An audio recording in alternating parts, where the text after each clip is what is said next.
نحمدہ و نصلی و نسلم علی رسولہ الکریم، اما بعد، فاعوذ باللہ من الشیطان الرجیم، بسم اللہ الرحمن الرحیم۔ برادر اسلام، صحیح بخاری اور صحیح مسلم کی متفق علیہ حدیث مبارکہ ہے کہ ہمارے پیارے آقا صلی اللہ علیہ وسلم نے ارشاد فرمایا، اسلام کی بنیاد 5 چیزوں پر رکھی گئی ہے۔ نمبر 1 کلمہ طیبہ، نمبر 2 نماز، نمبر 3 روزہ، نمبر 4 زکوٰۃ اور نمبر 5 حج بیت اللہ۔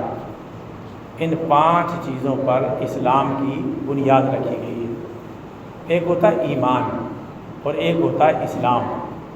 ایمان کی بنیاد جن چیزوں پہ رکھی گئی ہے وہ ایمان مفصل اور ایمان مجمل میں موجود ہیں، اور جن پر اسلام کی بنیاد رکھی گئی ہے وہ چیزیں اس حدیث مبارکہ میں موجود ہیں جو میں نے آپ کو ابھی پڑھ کے سنائی ہے۔ پیارے آقا صلی اللہ علیہ وسلم نے فرمایا، اسلام کی بنیاد 5 چیزوں پر ہے۔ وہ 5 چیزیں کیا ہیں؟ کلمہ طیبہ، نماز، روزہ، حج اور زکوٰۃ۔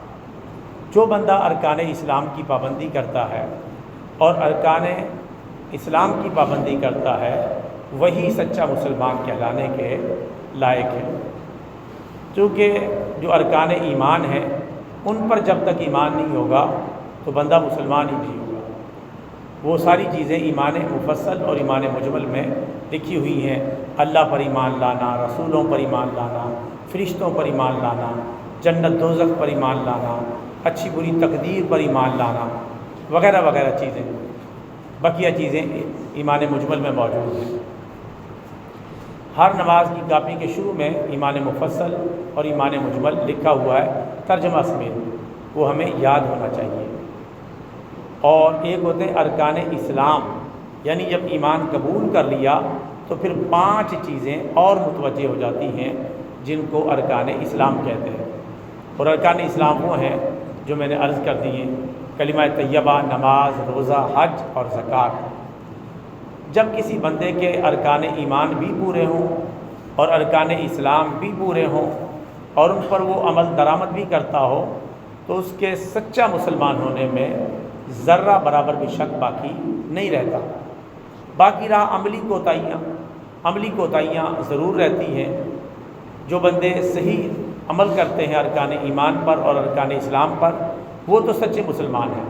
جو عمل نہیں کرتے، مانتے ہیں لیکن عمل نہیں کرتے، تو وہ مسلمان تو ہیں لیکن برائے نام مسلمان ہیں، لیکن ہم ان کو اسلام سے خارج نہیں قرار دے سکتے، چونکہ وہ ایمان یاد کے بھی قائل ہیں اور اسلام یاد کے بھی قائل ہیں، لیکن وہ برائے نام سے مسلمان رہ جاتے ہیں جو عمل نہیں کرتے۔ مثال کے طور پہ اللہ کو مانتے ہیں، اللہ کی بات کو نہیں مانتے، رسول اللہ کو مانتے ہیں، رسول اللہ کی بات کو نہیں مانتے، یعنی نہ ماننے سے مراد عمل نہیں کرتے۔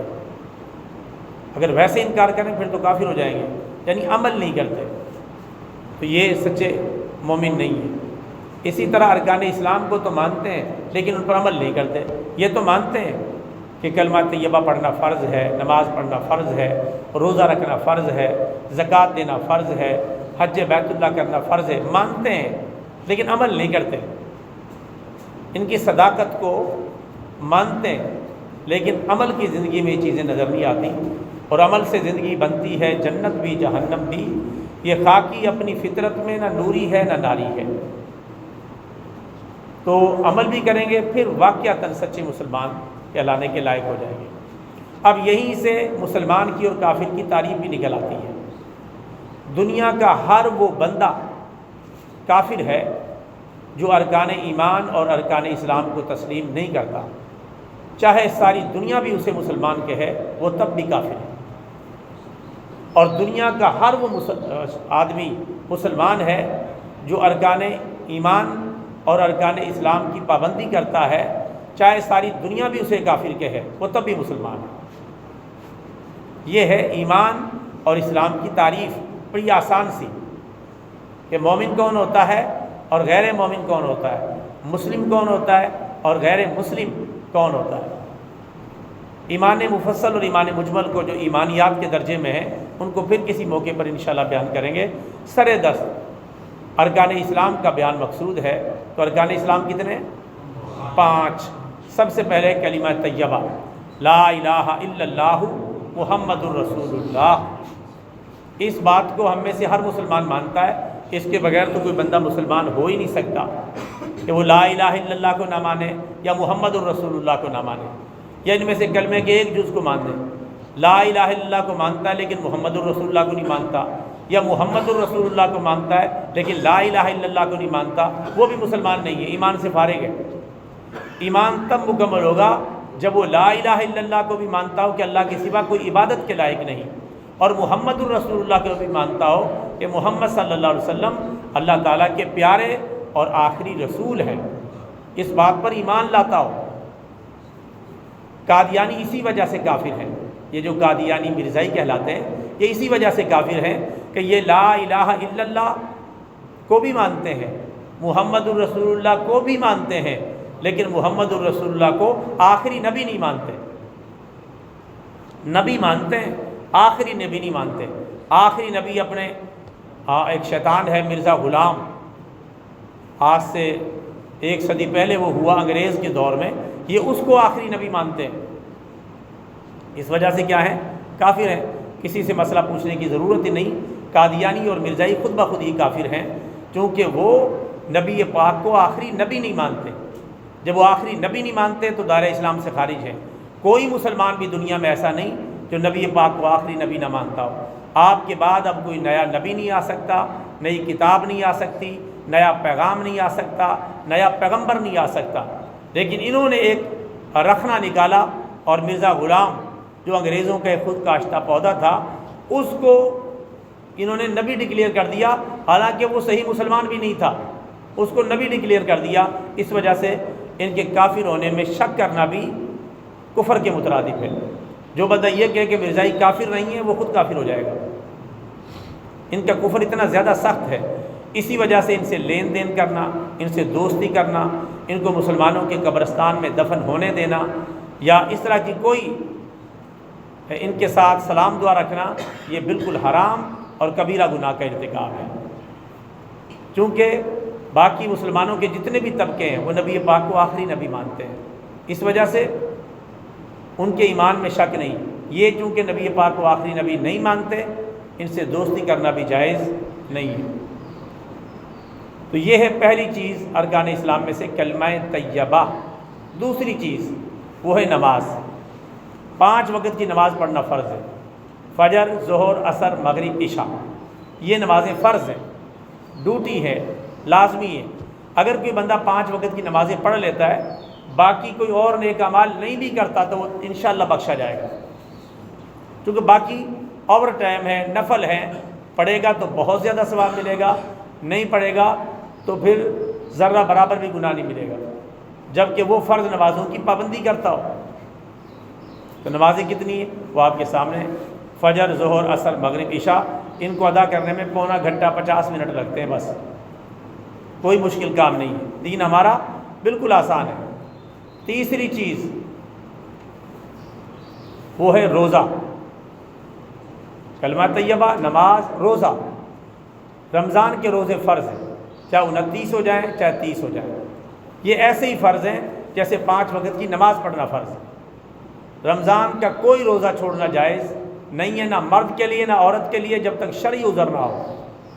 شرعی عذر ہو تو چھوڑ سکتے ہیں، ورنہ نہیں چھوڑ سکتے۔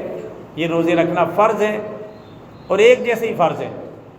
پہلا روزہ بھی اتنا ہی فرض ہے، 10واں بھی اتنا ہی فرض ہے، 15واں بھی اتنا ہی فرض ہے، 20واں بھی اتنا ہی فرض ہے، 25واں بھی اتنا ہی فرض ہے، اور آخری روزہ بھی اتنا ہی فرض ہے، چاہے وہ 29واں ہے چاہے وہ 30واں ہے۔ اس لیے اس میں ڈیزائن نہیں بنانے چاہیے کہ میں جمعے کا رکھ لوں گا، میں ہفتے کا رکھ لوں گا، میں اتوار کا رکھ لوں گا۔ روزے تو سارے فرض ہیں، تو رمضان کے روزے رکھنا فرض ہے۔ ہاں، اس کے علاوہ جتنے بھی روزے ہیں سب نفل ہیں، رکھیں تو بہت زیادہ ثواب، نہ رکھیں تو ذرہ برابر بھی گناہ نہیں ہے۔ رکھیں گے تو ثواب ملے گا اگر آپ نے رکھ لیے، نہیں رکھے تو اللہ تعالیٰ کی طرف سے تاکید نہیں ہے کہ لازماً رکھو، حساب کتاب بھی نہیں ہے، حساب کتاب 5 وقت کی نمازوں پر ہے۔ لہٰذا 5 وقت کی نمازیں یہ ایسی چیز ہے، نہیں 5 یہ رمضان مبارک کے روزے یہ ایسی چیز ہے، نماز کا بیان تو میں پہلے کر چکا ہوں، روزے ایک ایسی چیز ہے ان پہ کوئی کمپرومائز نہیں ہے، لہٰذا رمضان کے سارے روزے رکھیں اور اپنے گھر والوں کو رکھوائیں جو عاقل اور بالغ۔ تو کتنی چیزیں ہو گئی؟ کلمہ طیبہ، نماز، روزہ۔ اب آ گیا ہے حج بیت اللہ۔ حج بیت اللہ یہ ایک ایسا فرض ہے جو امیر مسلمان پر ہے، غریب پر نہیں۔ اللہ نے پہلے ہی آسانی کر دی ہے، جو غریب ہے اس پر حج کرنا فرض نہیں، اسے پریشان ہونے کی ضرورت بھی نہیں، اور جو امیر ہے اس پر حج کرنا ایسے ہی فرض ہے جیسے 5 وقت کی نماز پڑھنا فرض ہے۔ امیر سے مراد کیا؟ یعنی جس طرح 12 سے 15 لاکھ روپے میں حج ہوتا ہے، اگر حج کے دنوں میں، جیسا کہ حج کے دن اب آ رہے ہیں، یہ عید الفطر کی نماز کے بعد حج کے دن شروع ہو جائیں گے، بقرعید کے اوپر حج ہوتا ہے، جس کے پاس اتنے پیسے موجود ہوں اس پر فرض ہے، لازم ہے، ضروری ہے حج بیت اللہ کرنے چلے جائے، ورنہ گنہگار ہوگا۔ اور حج زندگی میں ایک مرتبہ فرض ہوتا ہے، بار بار فرض نہیں ہوتا۔ ایک دفعہ آپ نے کر لیا، پھر آپ چاہے کروڑ پتی بن جائیں چاہے ارب پتی بن جائیں، آپ پر حج دوبارہ فرض نہیں ہوتا، ایک مرتبہ فرض ہے۔ باقی جو لوگ کرتے ہیں بار بار حج، وہ نفلی حج ہوتا ہے، فرض حج ایک مرتبہ سے ادا ہو جاتا ہے۔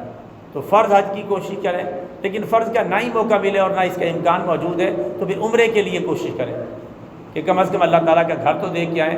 عمرہ 2 سے 2.5 لاکھ روپے میں ہو جاتا ہے، حج کے لیے 12 سے 15 لاکھ روپے درکار ہیں، تو جس طرح کی کسی کی کیپیسٹی ہے اس حساب سے حج یا عمرہ کر لیں۔ اس کے بارے میں اتنی زیادہ تاکید ہے، ہمارے پیارے آقا صلی اللہ علیہ وسلم نے فرمایا جو بندہ طاقت کے باوجود حج بیت اللہ نہیں کرتا، اللہ تعالیٰ کو اس کی کوئی پرواہ نہیں، چاہے وہ یہودی ہو کے مرے چاہے وہ عیسائی ہو کے مرے۔ کتنے سخت لفظ آپ نے استعمال کیے کہ یہ بندہ چند لاکھ روپے خرچ کر کے ہمارا گھر دیکھنے نہیں آیا، ہم سے ملاقات کرنے نہیں آیا، ہماری جو مقدس جگہیں ان کو دیکھنے کے لیے نہیں آیا، تو اللہ تعالیٰ کو اس بندے سے نفرت ہو جاتی ہے جو طاقتور ہے۔ اور ہم میں سے کئی بندے اس طرح طاقتور بن جاتے ہیں لیکن پھر ڈنڈی مارتے ہیں، کوئی پلاٹ پہ گیا، کوئی اور ایسا کام ہو گیا، پیسے اتنے آ جاتے ہیں لیکن حج کرنے کی نیت ہی نہیں ہوتی، اس لیے حج نہیں کر پاتے۔ یاد رکھیں جب حج کے دن آ گئے، ان میں بکنگ شروع ہو گئی اور کسی بندے کے پاس پیسے موجود ہیں، اب یہ بہانہ بیکار ہے کہ میں نے بچے بچیوں کی شادی کرنی ہے، میں نے کاروبار کرنا ہے، میں نے فلاں وقت کے لیے پیسے اٹھا کے رکھے ہوئے ہیں، یہ باتیں بیکار ہیں۔ حج کرنے جانا ضروری ہے۔ ہاں اگر پہلے حج کے دن شروع نہیں ہوا، آپ نے شادی کر لی، کاروبار پہ لگا دیے، کوئی اور جگہ استعمال کر لیے، تو پھر آپ پر حج فرض نہیں ہے۔ لیکن حج کے دنوں میں سب سے پہلے حج ہے، باقی سب چیزیں اس کے بعد ہیں، باقی کام بھی انشاءاللہ ہو جائیں گے، شادیاں بھی ہو جائیں گی، معاملات بھی ٹھیک ہو جائیں گے، کاروبار بھی چل جائے گا، لیکن حج کو ضائع نہ ہونے دیں، کیونکہ حج ایک مرتبہ ضائع ہو گیا تو پھر بار بار موقع کہاں ملتا ہے، نہ اتنی رقم آتی ہے نہ اتنا موقع ملتا ہے۔ اور حج کرنے سے یہ نہ سمجھے کہ میں غریب ہو جاؤں، یار بڑی مشکل سے اتنے پیسے جوڑے، اب یہ میں حج پہ لگا دوں تو میرا تو بھٹا ہی بیٹھ جائے گا، لوگ اس طرح سوچتے ہیں۔ حالانکہ نبی پاک صلی اللہ علیہ وسلم نے فرمایا روزہ رکھو صحت مند ہو جاؤ گے، حج کرو امیر ہو جاؤ۔ روزہ رکھنے سے بندہ صحت مند ہوتا ہے اور حج کرنے سے بندہ امیر ہو جاتا ہے۔ اللہ اس کو وہاں سے رزق دیتا ہے جہاں سے اس کا گمان بھی نہیں ہوتا۔ رزق کے خزانے کس کے پاس ہیں؟ اللہ تعالیٰ کے پاس ہے۔ اللہ نے کہیں ایسی جگہ سے اس کو رزق پہنچا دینا ہے جہاں اس کا گمان بھی نہیں ہوتا۔ تو یہ ضرور کریں، اتنی نہیں ہے طاقت تو پھر عمرہ تو کم از کم ضرور کریں۔ عمرہ تو بندہ کھینچا تانی سے کر ہی لیتا ہے، 2 لاکھ روپے کا پیکج اس سے کم بھی مل جاتا ہے محرم کے دنوں میں، یا جیسی حج ختم ہوتا ہے حج کے فوراً بعد جب عمرے کی پروازیں شروع ہوتی ہیں اس وقت بھی تقریباً 2 لاکھ سے کم بھی عمرے کا پیکج مل جاتا ہے۔ لیکن نیت ہو تو تب ہے نا، نیت ہو، یہ 2 ٹائم جو ہے عمرہ سستا ہوتا ہے، ایک محرم کے دنوں میں اور دوسرا حج کے فوراً بعد۔ جیسے ہی حج آپریشن مکمل ہوتا ہے اس کے فوراً بعد جو لوگ عمرے پہ جاتے ہیں عمرہ سستا ہو چکا ہوتا ہے۔ تو ایسا کوئی موقع دیکھ لے اور اپنی ترتیب بنا لے۔ آخری چیز ہے میرے بھائیوں زکوٰۃ، یہ ارکان اسلام میں سے آخری چیز ہے زکوٰۃ۔ زکوٰۃ کس پر فرض ہے؟ جس کے پاس 7.5 تولہ سونا، 52.5 تولہ چاندی یا 52.5 تولہ چاندی کی مقدار میں نقد رقم یا اتنا ہی مال تجارت یا اسی طرح جانور موجود ہوں تو اس کے اوپر جو ہے زکوٰۃ نکالنا فرض ہوگا۔ یہ 5 قسم کے مال ہیں۔ نمبر 1 سونا، نمبر 2 چاندی، نمبر 3 نقد رقم، نمبر 4 مال تجارت اور نمبر 5 جانور۔ ان 5 چیزوں کے اوپر زکوٰۃ پڑتی ہے، اس کے علاوہ کسی مال کے اوپر زکوٰۃ نہیں پڑتی۔ میں تھوڑی سی وضاحت کر دیتا ہوں۔ سونا کتنا ہے؟ 7.5 تولہ۔ چاندی کتنی ہے؟ 52.5 تولہ۔ نقد رقم کتنی ہے؟ جتنے کی 52.5 تولہ چاندی آ رہی ہے اتنی رقم، جس کا حکومت پاکستان نے اعلان کیا 1,80,000 روپے۔ یہ چاندی سے ہی نصاب بنایا ہے۔ 1,80,000 روپے چاندی کے حساب سے بنتے ہیں۔ تو 1,80,000 روپے جس کے پاس فریش حالت میں موجود ہوں وہ زکوٰۃ نکالے گا اور اس پر زکوٰۃ نکالنا فرض ہے۔ اور اسی طرح مال تجارت۔ مال تجارت کیا ہوتا ہے؟ یہ ہم نے جو پرچون کی دکان کھولی ہوئی ہے، یا ہم نے جنرل سٹور کھولا ہوا ہے، یا گاڑیوں کا یا موٹر سائیکلوں کا شو روم کھولا ہوا ہے، یا کپڑے کی دکانیں کھولی ہوئی ہیں، یا اسی طرح کوئی ہارڈ ویئر کی دکانیں ہیں وغیرہ وغیرہ۔ بازار آپ دیکھ لیں، بازار میں جتنی بھی دکانیں سب مال تجارت ہیں، چاہے کوئی کچھ بھی بیچ رہا ہے۔ جو چیز بیچی جاتی ہے، خریدی جاتی ہے، بیچی جاتی ہے، خریدی جاتی ہے، وہ مال تجارت ہوتی ہے۔ اب اس بتانے کی ضرورت نہیں، یہ پورا بازار آپ سمجھیں شروع سے لے کر آخر تک مال تجارت ہی ہوتا ہے۔ تو مال تجارت اگر اس کا پہنچ جائے کتنی رقم کو؟ 1,80,000 روپے کی رقم کو پہنچ جائے تو اس کے اوپر جو ہے زکوٰۃ نکالنا فرض ہو جاتا ہے۔ تو یہ کئی لوگوں نے دکانیں کھولی ہوتی، اتنا مال بھی موجود ہوتا ہے، نہیں کرتے عمرہ اور نہیں نکالتے زکوٰۃ، خاص طور پہ زکوٰۃ کا یہ نصاب ہے، زکوٰۃ نہیں نکالتے تو وہ گنہگار ہوتے ہیں۔ تو ان چیزوں کو فوکس کرنا ہے، انشاءاللہ پھر شرعی مسئلہ بالکل 2 اور 2 4 کی طرح آپ کے سامنے واضح ہو جائے گا۔ تو یہ ہے میرے بھائیوں یہ جو زکوٰۃ ہے اس کا نصاب۔ ایک یہاں جو خاص بات سمجھنے والی ہے جس سے لوگوں کو بہت زیادہ دھوکہ لگتا ہے وہ یہ کہ بندے کے پاس 7.5 تولہ سونا نہیں ہے، اس کے پاس 5 تولہ سونا ہے۔ ایک بندے کے پاس چاندی 52.5 تولہ چاندی نہیں ہے، اس کے پاس 5 تولہ چاندی ہے۔ اسی طرح کسی بندے کے پاس رقم 1,80,000 روپے نہیں ہے بلکہ 1,00,000 روپے ہے۔ اسی طرح کسی بندے کے پاس مال تجارت اتنا نہیں ہے، اس کے پاس 50,000 کا مال تجارت ہے۔ اور آخری چیز ہے جانور۔ یہ جو ہمارے پنجاب کے جانور ہیں ان پر زکوٰۃ نہیں پڑتی۔ زکوٰۃ ان جانوروں پر پڑتی ہے جو سال کا اکثر حصہ جنگل میں چل کے گزارتے ہوں، ان کے لیے چارہ کاٹ کے نہ لانا پڑتا ہو، منڈی میں سے نہ خریدنا پڑتا ہو، سارا سال جنگل میں چر کے گزارتے ہوں۔ ایسے جانور میرے خیال پنجاب میں بہت کم ہیں۔ یہ کوئی میدانی علاقوں میں جانور ہوتے ہیں جن کو صبح چرانے کے لیے لے جاتے ہیں، شام تک چراتے ہیں اور پھر گھر لے آتے ہیں، پھر چرانے کے لیے لے جاتے ہیں۔ یہ جو جانور ہیں، چاہے یہ بکریاں ہیں، چاہے یہ اونٹ ہیں، چاہے یہ بھینسیں اور گائیاں ہیں، ان کے اوپر زکوٰۃ فرض ہوگی۔ یہ جو ہم خود چارہ لا کے ڈالتے ہیں ان کے اوپر زکوٰۃ نکالنا فرض نہیں ہے۔ ہاں ان کا دودھ وغیرہ جو سپلائی ہوتا ہے وہ نقد رقم میں شامل ہو جائے گا۔ کوئی دودھ بیچتا ہے، کوئی جانوروں کا بیوپار کرتا ہے تو جو رقم ملتی ہے وہ نقد رقم میں شامل ہو جائے گی۔ ڈائریکٹلی ایسے جانوروں کے اوپر زکوٰۃ نکالنا فرض نہیں ہے۔ تو جانوروں کو تو ایک سائڈ پہ کر دیں، باقی 4 چیزیں رہ جاتی ہیں۔ سونا 1,00,000 روپے کا ہے اس کے پاس، اور چاندی بھی اسی طرح ہے، اور اسی طرح مال تجارت بھی ہے، اور اسی طرح ایک اور چیز کیا ہے؟ سونا، چاندی، نقد رقم اس کے پاس ہے۔ اب یہ جو 4 چیزیں تھوڑی تھوڑی بچ گئی ہیں، اگر ان کو ملائیں، ان کی مجموعی مالیت ملائیں، یہ بڑا اہم مسئلہ بتا رہا ہوں میں آپ کو، یہ بڑے بڑے مولویوں کو بھی نہیں پتہ اس مسئلے کا، اس لیے وہ صحیح مسئلہ بیان بھی نہیں کر سکتے کیونکہ توجہ نہیں ہوتی۔ یہ جو چھوٹی چھوٹی اماؤنٹ ہے یہ اگر جمع ہو کر مجموعی رقم کو پہنچ جائیں، مجموعی رقم کتنی ہے؟ 1,80,000 روپے، اگر اس کو پہنچ جائیں تو زکوٰۃ نکالنا فرض ہے۔ پھر 7.5 تولہ سونا نہیں دیکھنا، پھر 52.5 تولہ چاندی نہیں دیکھنی۔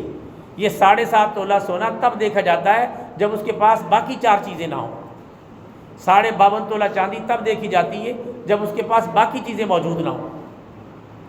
جب تھوڑی تھوڑی چیزیں موجود ہیں تو ان کی مجموعی جو قیمت ہے وہ معلوم کریں گے، مجموعی مالیت معلوم کریں گے۔ اگر وہ مجموعی مالیت پہنچ جاتی ہے 1,80,000 روپے کی رقم کو، تو زکوٰۃ نکالنا کیا ہو جائے گا؟ فرض ہو جائے گا۔ بس کسی کے پاس 1 تولہ سونا ہے، 1 تولہ چاندی ہے اور 50,000 روپے، اس پہ زکوٰۃ نکالنا فرض ہے، چونکہ 1 تولہ سونا ہی کتنے کا آ رہا ہے؟ تقریباً 3 لاکھ کے لگ بھگ آ رہا ہے، اور اوپر سے چاندی بھی ہے اور نقد رقم بھی اس کے پاس 50,000 پڑی ہوئی ہے، تو یہ تو 1,80,000 روپے کو کراس کر گیا ہے، تو زکوٰۃ نکالنا فرض ہے۔ اس لیے اس سے دھوکہ نہ کھائیں کہ 7.5 تولہ میرے پاس نہیں ہے، 52.5 تولہ چاندی میرے پاس نہیں ہے۔ آج کل ایسا ہوتا بھی نہیں، کسی کے پاس سونا ہی سونا ہو باقی کچھ بھی نہ ہو، چاندی چاندی ہو باقی کچھ بھی نہ ہو۔ ہوتا یہ کہ یہ چیزیں تھوڑی تھوڑی ہوتی ہیں، تو ان کو مجموعی طور پہ جمع کریں گے، اگر 1,80,000 روپے کو پہنچ جائیں تو زکوٰۃ نکالنا فرض ہوگا۔ امید ہے کہ یہ مسئلہ سمجھ میں آ گیا ہوگا۔ اللہ تعالیٰ سے دعا ہے اللہ تبارک و تعالیٰ ہمیں ارکان ایمان کے ساتھ ساتھ ارکان اسلام کی پابندی سے بھی مالا مال فرمائے، اور زکوٰۃ کوئی لمبی چوڑی اللہ نہیں رکھی۔ 50,000 میں سے 1250 روپے، 1 لاکھ روپے میں سے 2500 روپے، 2 لاکھ روپے میں سے 5,000 روپے زکوٰۃ نکالنا فرض ہے۔ اور یہ کوشش کریں کہ آخری بات مجھے یاد آ گئی، یہ کوشش کریں کہ یہ زکوٰۃ اپنے ہاتھوں سے نکالیں۔ بعض بھائیوں کی رقوم جو ہے وہ بینکوں میں پڑی رہتی ہے، بینک آپ کی زکوٰۃ خود بخود ہی کاٹ لیتے ہیں۔ جب یکم رمضان آتا ہے، رمضان کا پہلا دن آتا ہے، بینک بغیر پوچھے آپ کی زکوٰۃ کاٹ لیتے ہیں، اگر آپ احتیاط نہیں کرتے تو اس کے پھر 2 حل ہیں۔ ایک تو آپ کی رقم زیادہ آپ رسک نہیں لینا چاہتے، میں اتنی رقم نکلوا کے لاؤں، رسک نہیں لینا چاہتے اور زکوٰۃ اپنے ہاتھ سے ادا کرنا چاہتے ہیں، اس کا بھی ایک حل ہے۔ اور ایک یہ کہ آپ زکوٰۃ وہاں سے پیسہ نکلوا لیں، یکم رمضان سے پہلے اپنے ہاتھوں سے ادا کریں، اس کے بعد اپنی جو رقم ہے جمع پونجی ہے دوبارہ بینک میں جمع کروا دیں۔ ایک یہ راستہ ہے، اور جب یہ راستہ آسان ہے تو یہ کر لیں، ورنہ اس کا طریقہ یہ ہے کہ جو بینک ہوتے ہیں الحمدللہ علماء کی وساطت سے، علماء کی کوششوں سے یہ بینک اب اس بات پہ مجبور ہو گئے کہ بینکوں کے اندر زکوٰۃ ڈکلیریشن فارم ہوتا ہے، وہ اپنے اکاؤنٹ کے ساتھ آپ جمع کروا دیں۔ جب اس کو اپنے اکاؤنٹ کے ساتھ جمع کروا دیں گے تو بینک آپ کی زکوٰۃ نہیں کاٹیں گے، چاہے آپ کے 50 لاکھ روپے پڑے ہوئے ہیں، کروڑ روپے بھی پڑا ہوا ہے، آپ کی زکوٰۃ بینک نہیں کاٹیں گے۔ آپ باہر سے پیسے اگر آپ کے پاس موجود ہے وہیں سے نکال دیں، یا کچھ رقم بینک سے نکلوانی پڑے تو اتنی نکال کے اپنی زکوٰۃ ادا کریں، اور یہی کوشش کریں کہ بینکوں کے ذریعے زکوٰۃ نہ کٹوائیں، کیونکہ بینکوں نے تو زکوٰۃ کاٹ دینی ہے، وہ جانی کہاں ہے؟ حکومت کے خزانے میں، اور حکومت کے خزانے میں جا کے رقم کا کیا ہوتا ہے وہ آپ کو پتہ ہی کیا ہوتا ہے۔ حکومت اتنی کہاں زکوٰۃ کو صحیح جگہ پہ خرچ کرتی ہے، کہاں اپنی مرضی سے خرچ کرتی ہے، جس پر اعتماد نہیں کیا جا سکتا جب تک اسلامی حکومت نہ ہو۔ ہاں اگر اسلامی حکومت آ جائے 100% جو صحیح زکوٰۃ کو خرچ کرے تو پھر کوئی بات نہیں، پھر کٹنے دیں۔ لیکن یہ جو موجودہ حکومتیں بے دین حکومتیں اور جن کو شرعی مسائل سے کوئی مس اور ٹچ نہیں ہے، یہ جو حکومتیں، میں نے تو ان کا تجزیہ یہ نکالا ہے، اب تک جتنی بھی حکومتیں پاکستان بننے کے بعد آئی ہیں، ان کی سب سے پہلی ترجیح، ان کا سب سے پہلا فوکس یہ ہے کہ پاکستان میں اسلام نہ نافذ ہونے پائے۔ تھوڑا بہت لنگڑا لولا سے اسلام کہیں نہ کہیں نافذ کر دیں، لیکن مکمل اسلام یہاں نافذ نہ ہونے پائے، کیونکہ مکمل اسلام اگر پاکستان میں نافذ ہو گیا تو پھر پاکستان کو ترقی سے کوئی نہیں روک سکتا، آگے بڑھنے سے کوئی نہیں روک سکتا، پاکستان کو آنکھیں کوئی ملک نہیں دکھا سکتا، اتنا پاورفل یہ ملک بن سکتا ہے۔ لیکن وہ نہیں چاہتے کہ پاکستان میں اسلام آئے۔ اب تک تو کم از کم ایسی گورنمنٹ پاکستان میں نہیں آئی جو 100% چاہتی ہو کہ اسلام نافذ ہو جائے۔ بس کام چلاتے ہیں، رویت ہلال کمیٹی بنا دی تاکہ یہ لوگ چاند چون دیکھتے رہیں، روزے رکھتے رہیں، یا اسی طرح اسلامی نظریاتی کونسل بنا دی تاکہ یہ تھوڑی بہت جو باتیں ہیں وہ وہاں سے حاصل کرتے رہیں، اور تاکہ اسلامی نظام کے نفاذ کے لیے راستہ ہموار نہ ہو سکے۔ یہ تو پھر یا تو کوئی جمہوری راستہ ایسا نکلے کہ جس سے اسلام نافذ ہو جائے، اور یا پھر جو ہے انقلاب آئے گا، جب بھی آئے گا انقلاب آئے گا، انقلاب کے راستے سے یہ گند صاف ہوگا اور پھر اسلامی حکومت کے قیام کے لیے راستہ ہموار ہوگا۔ لہٰذا اللہ تبارک و تعالی ہمارے ملک پر رحم فرمائے، اس میں اسلامی نظام کا نفاذ فرمائے۔ تو یہ 2 طریقے ہیں اپنی زکوٰۃ کو نکالنے کے۔ اس کے علاوہ بھی کوئی اور مسئلہ آپ پوچھنا چاہیں تو بلا تکلف پوچھ سکتے ہیں، سیکھ سکتے ہیں۔ اللہ تعالیٰ سے دعا ہے اللہ تعالیٰ ہمیں ارکان ایمان اور ارکان اسلام کی پابندی کی دولت سے مالا مال فرمائے۔ آمین ثم آمین، وما علینا الا البلاغ المبین۔